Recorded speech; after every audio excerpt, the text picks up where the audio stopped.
Hi friends, എല്ലാവർക്കും recipes by രേവതിയുടെ ഒരു പുതിയ എപ്പിസോഡിലേക്ക് സ്വാഗതം. ഇന്ന് വന്നിരിക്കുന്നത് വളരെ സിമ്പിളായിട്ട് തയ്യാറാക്കിയെടുക്കാൻ വേണ്ടി പറ്റുന്ന നല്ലൊരു 4 മണി പലഹാരത്തിൻ്റെ റെസിപ്പിയുമായിട്ടാണ്. എല്ലാവരുടെയും വീട്ടിൽ കാണുന്ന കുറച്ച് ചേരുവകൾ മാത്രമേ നമുക്ക് ഇതിനായിട്ട് ആവശ്യമായിട്ടുള്ളൂ.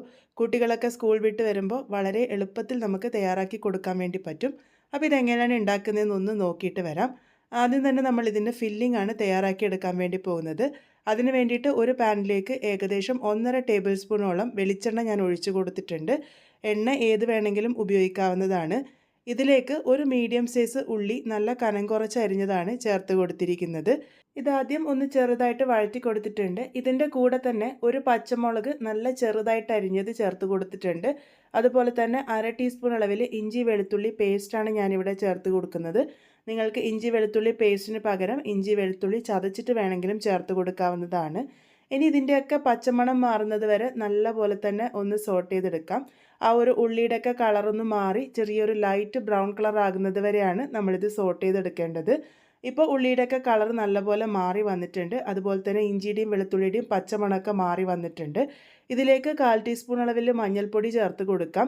പിന്നെ ചേർത്ത് കൊടുത്തിരിക്കുന്നത് ഗരം മസാല പൊടിയാണ്. ഏകദേശം 1/2 ടീസ്പൂൺ ഞാൻ ചേർത്തിട്ടുണ്ട്. 1/2 ടീസ്പൂൺ അളവിൽ തന്നെ ചില്ലി ഫ്ലേക്സും ചേർത്ത് കൊടുത്തിട്ടുണ്ട്. ചില്ലി ഫ്ലേക്സിന് പകരം നിങ്ങൾക്ക് മുളക് പൊടി വേണമെങ്കിലും ചേർത്ത് കൊടുക്കാവുന്നതാണ്. ഇതെല്ലാം കൂടെ ഒന്ന് നല്ലപോലെ വഴറ്റി കൊടുക്കാം. ആ ഒരു മസാലയുടെയൊക്കെ പച്ചമണം മാറി വരുന്നത് വരെയാണ് നമ്മൾ വഴറ്റി കൊടുക്കേണ്ടത്. അപ്പോൾ ഈ ഒരു രീതിക്ക് ഞാനിവിടെ നല്ലപോലെ തന്നെ വഴറ്റി കൊടുത്തിട്ടുണ്ട്. ഇപ്പം മസാലയുടെ പച്ചമണമൊക്കെ ഒന്ന് മാറി വന്നിട്ടുണ്ട്. ഇനി ഇതിലേക്ക് ഒരു 2.5 ടേബിൾ സ്പൂണോളം വെള്ളം ചേർത്ത് കൊടുക്കാം. വെള്ളം ചേർത്ത് കൊടുത്തിട്ട് ഒന്ന് മിക്സ് ചെയ്തതിന് ശേഷം പിന്നെ ഇതിലേക്ക് ചേർക്കാൻ വേണ്ടി പോകുന്നത് ഗ്രീൻ പീസാണ്. ഞാനിപ്പോൾ ഇവിടെ ഫ്രോസൺ ആയിട്ട് കിട്ടിയിരിക്കുന്ന ഗ്രീൻ പീസാണ് ഉപയോഗിച്ചിരിക്കുന്നത്. അതായത് ഉണങ്ങിയ ഗ്രീൻ പീസ് അല്ല, ഇത് ഫ്രഷ് ആയിരിക്കും. അതുകൊണ്ട് തന്നെ വളരെ പെട്ടെന്ന് നമുക്ക് വെന്ത് കിട്ടിക്കോളും. ഈ ഒരു രീതിക്കുള്ള ഗ്രീൻ പീസ് ഉപയോഗിക്കുന്നതായിരിക്കും നല്ലത്. അല്ലാന്നുണ്ടെങ്കിൽ നല്ലപോലെ വേവിച്ചെടുക്കേണ്ടി വരും. അപ്പോൾ ഇതുപോലെ ഞാനൊന്ന് ഗ്രീൻ പീസ് ഇട്ടതിന് ശേഷം നല്ലപോലെ ഒന്ന് വഴറ്റി കൊടുത്തിട്ടുണ്ട്. ഈ ഒരു ഗ്രീൻ പീസ് വേവാൻ പാകത്തിനുള്ള വെള്ളമാണ് ഞാൻ ആദ്യം ഒഴിച്ചു കൊടുത്തത്. ഇതിലേക്ക് ഒരു 1/4 ടീസ്പൂൺ അളവിൽ ഉപ്പും കൂടെ ചേർത്ത് കൊടുത്തതിന് ശേഷം നല്ലപോലെ ഒന്ന് മിക്സ് ചെയ്ത് കൊടുക്കുക. അതിനുശേഷം അടച്ച് വെച്ചിട്ട് ഒരു 5 മിനിറ്റ് നേരത്തേക്ക് നമുക്കിത് വേവിച്ചെടുക്കാം. ആ ഒരു സമയമാകുമ്പോഴേക്കും തന്നെ ഗ്രീൻ പീസൊക്കെ നല്ലപോലെ വെന്ത് വന്നോളും. അപ്പോൾ ഈ ഒരു രീതിക്ക് നല്ല പോലെ തന്നെ ഗ്രീൻ പീസ് വെന്ത് വന്നിട്ടുണ്ട്. അതങ്ങനെ ഉടഞ്ഞൊന്നും പോവില്ല, പക്ഷെ നല്ല സോഫ്റ്റ് ആയിട്ട് വരും. ഇതിപ്പോൾ പാകത്തിന് റെഡി ആയിട്ടുണ്ട്. ഇനി ഇതിലേക്ക് ചേർക്കാൻ പോകുന്നത് ഉരുളക്കിഴങ്ങാണ്. ഞാനിവിടെ 3 മീഡിയം വലുപ്പത്തിലുള്ള ഉരുളക്കിഴങ്ങ് തൊലിയൊക്കെ കളഞ്ഞ് ഒന്ന് പുഴുങ്ങിയെടുത്തിരിക്കുന്നതാണ്. അതിൻ്റെ ചൂടൊക്കെ ഒന്ന് ആറി വന്നതിന് ശേഷം ഞാനിതുപോലെ കൈ ഉപയോഗിച്ച് തന്നെ ഒന്ന് ഉടച്ച് ഇതിലേക്ക് ചേർത്ത് കൊടുത്തിട്ടുണ്ട്. നിങ്ങൾക്ക് ഒന്നിക്കിൽ ഇതുപോലെ ചേർത്ത് കൊടുക്കാം, അല്ലാന്നുണ്ടെങ്കിൽ ഗ്രേറ്റ് ചെയ്തിട്ടും ചേർത്ത് കൊടുക്കാവുന്നതാണ്. ഇതിലേക്ക് ഇനി ഒരു 1/4 ടീസ്പൂൺ അളവിൽ ഉപ്പും കൂടെ ചേർത്ത് കൊടുത്തിട്ടുണ്ട്. നമ്മൾ നേരത്തെ ഗ്രീൻ പീസ് വേവിക്കുമ്പോൾ ഉപ്പ് ചേർത്തിരുന്നു. അപ്പോൾ അത് മനസ്സിൽ കണ്ടിട്ട് വേണം ഉപ്പ് ചേർത്ത് കൊടുക്കാൻ വേണ്ടിയിട്ട്. അതിനുശേഷം ഇതുപോലത്തെ ഒരു മാഷർ ഉപയോഗിച്ച് നല്ലപോലെ മാഷ് ചെയ്തെടുക്കുകയാണ് ചെയ്യുന്നത്. ആ ഒരു ഗ്രീൻ പീസും അതുപോലെ തന്നെ ഉരുളക്കിഴങ്ങും ഒട്ടും കട്ടകളില്ലാതെ ഉടഞ്ഞു കിട്ടാൻ വേണ്ടിയിട്ട് സഹായിക്കും. ഈ ഒരു രീതിക്ക് നല്ലപോലെ ഒന്ന് ഉടച്ചു കൊടുക്കുക. ഈ ഒരു മാഷർ ഇല്ലാന്നുണ്ടെങ്കിൽ നിങ്ങളുടെ കയ്യിലുള്ള ഏതെങ്കിലും ഒരു ഗ്ലാസ് ഉപയോഗിച്ചോ അല്ലാന്നുണ്ടെങ്കിൽ കട്ടോരി ഉപയോഗിച്ചോ ഇതുപോലെ മാഷ് ചെയ്തെടുക്കാവുന്നതാണ്. അപ്പോൾ ഇതുപോലെ നന്നായിട്ടൊന്ന് ഒതുക്കിയെടുത്തിട്ടുണ്ട്. അതിനുശേഷം ഇതിലേക്ക് കുറച്ച് മല്ലിയില ചെറുതായിട്ട് അരിഞ്ഞതും കൂടെ ചേർത്ത് കൊടുത്തിട്ടുണ്ട്. എല്ലാം കൂടെ നന്നായിട്ടൊന്ന് മിക്സ് ചെയ്ത് കഴിഞ്ഞാൽ നമ്മളുടെ മസാല ഇവിടെ റെഡി ആയിട്ടുണ്ട്. ഇതിലേക്ക് നിങ്ങൾക്ക് വേണമെങ്കിൽ അവസാനമായിട്ട് കുറച്ച് കുരുമുളക് പൊടിയും അതുപോലെ തന്നെ കുറച്ച് ലെമൺ ജ്യൂസും കൂടെ ചേർത്ത് കൊടുക്കാവുന്നതാണ്. ഞാനിപ്പോൾ ഇവിടെ ഒഴിച്ചു കൊടുത്തിട്ടില്ല.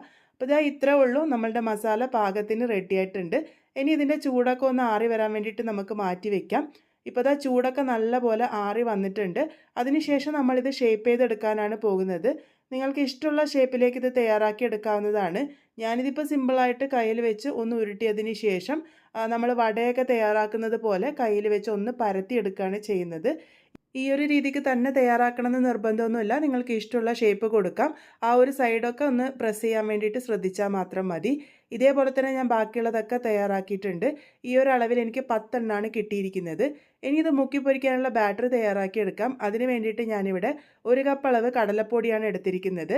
ഇതിലേക്ക് 1 ടേബിൾ സ്പൂൺ അളവിൽ അരിപ്പൊടി കൂടെ ചേർത്ത് കൊടുക്കുന്നുണ്ട്, നല്ലൊരു ക്രിസ്പിനെസ് കിട്ടാൻ വേണ്ടിയിട്ടാണ്. ഇനി ഇതിലേക്ക് 1/4 ടീസ്പൂൺ അളവിൽ മഞ്ഞൾപ്പൊടിയും 1/2 ടീസ്പൂൺ അളവിൽ ഗരം മസാല പൊടിയും 1/2 ടീസ്പൂൺ അളവിൽ ചില്ലി ഫ്ലേക്സുമാണ് ഞാൻ ചേർത്ത് കൊടുത്തിരിക്കുന്നത്. ഒരു 1/4 ടീസ്പൂൺ അളവിൽ ജീരകത്തിൻ്റെ പൊടി കൂടി ചേർത്ത് കൊടുക്കുന്നുണ്ട്. ഇഷ്ടമുണ്ടെങ്കിൽ മാത്രം ചേർത്താൽ മതി. ഇതിലേക്ക് ഒരു 1/4 ടീസ്പൂൺ അളവിൽ ഉപ്പും കൂടെ ചേർത്ത് കൊടുക്കാം. ഇനി ഇതിലേക്ക് ഒരു നുള്ള് കായത്തിൻ്റെ പൊടിയാണ് ചേർത്ത് കൊടുക്കുന്നത്. നമ്മൾ കടലപ്പൊടി വെച്ച് തയ്യാറാക്കുന്ന എല്ലാത്തിലും കായത്തിൻ്റെ പൊടി ചേർക്കുമ്പോൾ ഒരു പ്രത്യേക രുചിയാണ്. ഇതിലേക്ക് ഇനി വെള്ളം ചേർത്തിട്ട് നല്ലപോലെ മിക്സ് ചെയ്തെടുക്കുകയാണ് ചെയ്യേണ്ടത്. അപ്പോൾ എനിക്കിപ്പോൾ ഇവിടെ അരക്കപ്പും ഏകദേശം ഒരു 2 ടേബിൾ സ്പൂണിൻ്റെ അടുത്ത് വെള്ളം ആവശ്യമായിട്ട് വന്നിട്ടുണ്ട്. അപ്പോൾ നിങ്ങൾ കുറേശ്ശായിട്ട് ചേർത്ത് കൊടുത്ത് നല്ല പോലെ തന്നെ ഇതൊന്ന് തയ്യാറാക്കിയെടുക്കുക. ഒട്ടും കട്ടകളില്ലാതെ നല്ല സ്മൂത്ത് ആയിട്ടുള്ള ബാറ്ററാണ് തയ്യാറാക്കിയെടുക്കേണ്ടത്. നമ്മളുടെ ബാറ്ററിൻ്റെ കൺസിസ്റ്റൻസി ഇതുപോലെയാണ് ഇരിക്കേണ്ടത്. ഒരുപാട് ലൂസും ആവരുത്, ഒരുപാട് കട്ടിയാവരുത്. ഇനി ഇതിലേക്ക് ഞാനിവിടെ 1/4 ടീസ്പൂൺ അളവിൽ ബേക്കിംഗ് സോഡ കൂടെ ചേർത്തിട്ടുണ്ട്. ഇത് ഓപ്ഷനിലാണ്, ഇഷ്ടമുണ്ടെങ്കിൽ ചേർത്താൽ മതി. ബേക്കിംഗ് സോഡ ചേർക്കുമ്പോൾ നമ്മളുടെ പലഹാരം ഒന്നും കൂടെ ഫ്ലഫി ആയിട്ട് വരും. ഇനി ഈ ഒരു ബേക്കിംഗ് സോഡ വേണ്ടാന്നുണ്ടെങ്കിൽ നിങ്ങൾക്ക് ഇതിന് പകരം മുട്ട വേണമെങ്കിലും ചേർത്ത് കൊടുക്കാവുന്നതാണ്. ഇനി ഇത് രണ്ട് ചേർത്തില്ലെങ്കിലും കുഴപ്പമൊന്നുമില്ല. അപ്പോൾ ഇതുപോലെ ഞാനൊന്ന് ബേക്കിംഗ് സോഡ ചേർത്തിട്ട് നല്ലപോലെ മിക്സ് ചെയ്തെടുത്തിട്ടുണ്ട്. തുടക്കക്കാർക്ക് കൂട്ടിൻ്റെ പാകം മനസ്സിലാക്കാൻ ഇതുപോലെ സ്പൂണിൻ്റെ ബാക്കിൽ കുറച്ച് കൂട്ടാക്കിയതിന് ശേഷം ഇതുപോലെ വരഞ്ഞു കൊടുത്തിട്ട് ആ ഒരു കറക്റ്റ് ലൈനായിട്ട് കിട്ടുന്നുണ്ടോ എന്ന് ഒന്ന് ചെക്ക് ചെയ്താൽ മാത്രം മതി. ഇനി ഇത് ഡീപ് ഫ്രൈ ചെയ്തെടുക്കാനാണ് പോകുന്നത്. അതിന് വേണ്ടിയിട്ട് കുറച്ച് ഓയിൽ നേരത്തെ തന്നെ ചൂടാക്കാൻ വേണ്ടി വെച്ചിരുന്നു. ഓയിൽ നല്ലപോലെ ചൂടായി വന്നതിന് ശേഷം നമ്മളുടെ ഉരുളക്കിഴങ്ങിൻ്റെ മിക്സ് കടലപ്പൊടിയുടെ മിക്സിൽ നല്ലപോലെ മുക്കിയതിന് ശേഷം ഓരോന്നായിട്ട് ഇട്ട് കൊടുക്കാം. ഇതുപോലെ തന്നെ നമുക്ക് ഓരോന്നായിട്ട് ഇട്ട് കൊടുക്കാം. അതിനുശേഷം മീഡിയം ഫ്ലെയിമിൽ വെച്ചിട്ട് വേണം കുക്ക് ചെയ്തെടുക്കാൻ വേണ്ടിയിട്ട്. ഇപ്പോൾ ഞാൻ എല്ലാം തന്നെ ഇട്ട് കൊടുത്തിട്ടുണ്ട്. ആ ഒരു പാത്രത്തിൽ എത്രയാണോ കൊള്ളുന്നത് അതിന് പാകത്തിന് മാത്രം ഇട്ട് കൊടുത്താൽ മതി. അതിനുശേഷം മീഡിയം ഫ്ലെയിമിൽ വെച്ചിട്ട് കുറച്ച് നേരം അനക്കാതെ വയ്ക്കുക. ഒരു ഭാഗം നല്ലപോലെ ഫ്രൈ ആയി വന്നതിന് ശേഷം നമുക്കിതൊന്ന് മറിച്ചിട്ട് കൊടുക്കാം. അങ്ങനെ തിരിച്ചും മറിച്ചൊക്കെ ഇട്ട് മീഡിയം ഫ്ലെയിമിൽ എല്ലാ ഭാഗവും നല്ലൊരു ഗോൾഡൻ ബ്രൗൺ കളർ ആകുന്നത് വരെയാണ് ഇത് കുക്ക് ചെയ്തെടുക്കേണ്ടത്. ഇത് തയ്യാറായി കിട്ടാൻ വേണ്ടിയിട്ട് ഒരുപാട് സമയമൊന്നും എടുക്കില്ല. വളരെ എളുപ്പത്തിൽ തയ്യാറായി കിട്ടിക്കോളും. ഇപ്പോൾ ഇത് പാകത്തിന് റെഡി ആയിട്ടുണ്ട്. എല്ലാ ഭാഗവും നല്ലൊരു ഗോൾഡൻ ബ്രൗൺ കളർ ആയിട്ടുണ്ട്. ഞാനിതിപ്പോൾ എണ്ണയിൽ നിന്നും കോരി മാറ്റുകയാണ്. പുറമേ നല്ല മൊരിഞ്ഞിട്ടാണ് നമ്മളുടെ ഈ ഒരു പലഹാരം ഇരിക്കുക. അതുപോലെ തന്നെ ഉള്ളിൽ നല്ലൊരു ഫില്ലിങ്ങും ഉണ്ട്. അപ്പോൾ വളരെ ടേസ്റ്റി ആയിട്ടുള്ള നമ്മളുടെ പലഹാരം ഇവിടെ റെഡി ആയിട്ടുണ്ട്.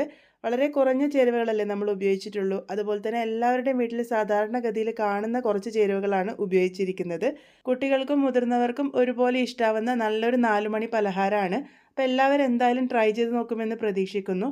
ട്രൈ ചെയ്തതിന് ശേഷം നിങ്ങളുടെ ഫീഡ്ബാക്ക്സ് അറിയിക്കാൻ വേണ്ടി മറക്കരുത്. വീണ്ടും ഒരു നല്ല റെസിപ്പിയുമായി വളരെ പെട്ടെന്ന് തന്നെ കാണാം.